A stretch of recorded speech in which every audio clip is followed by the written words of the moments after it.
So president of Starlink, Gwynne Shotwell, said last Thursday at a private investor event hosted by JP Morgan Chase and Company in Miami, "Right now, we are a private company, but Starlink is the right kind of business that we can go ahead and take public. That particular piece is an element of the business that we are likely to spin out and go public." Go public? That sounds like an IPO for Starlink? So she's talking to a big bank about going public.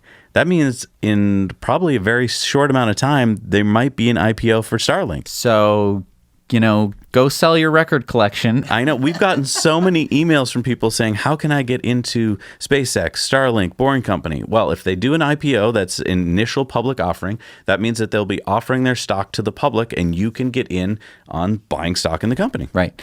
It's really exciting if they spin it off because Starlink, for those of you who don't know, internet from satellite everywhere on Earth. And so potential customer base, everybody. Now, speaking of Starlink, Australia's Communication and Media Authority, the ACMA, has granted Starlink permission to become part of the Foreign Space Objects Determination, the FSOD, which is a list of companies that may use Australian airspace.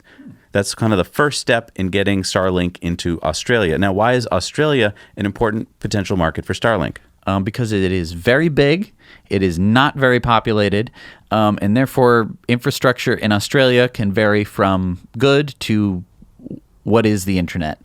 And so being able to get internet from the sky in Australia could be fantastic. I just want to talk about the fact that Starlink opens the possibilities for new businesses to go into places that probably were never considered before, because there are many places in the world where you can get power, right? Solar panels and wind and batteries, and you can get water out of the ground.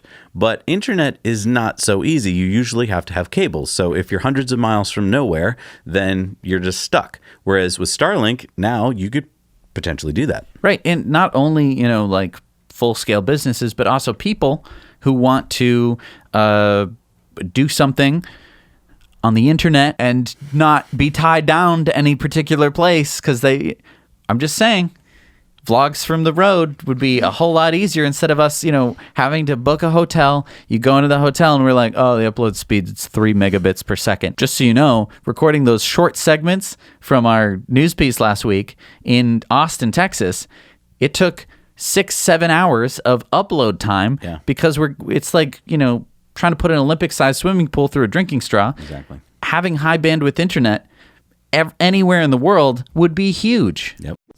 Thanks so much for watching this Now You Know clip. Head over to Now You Know channel for full episodes of Tesla Time news and in depth.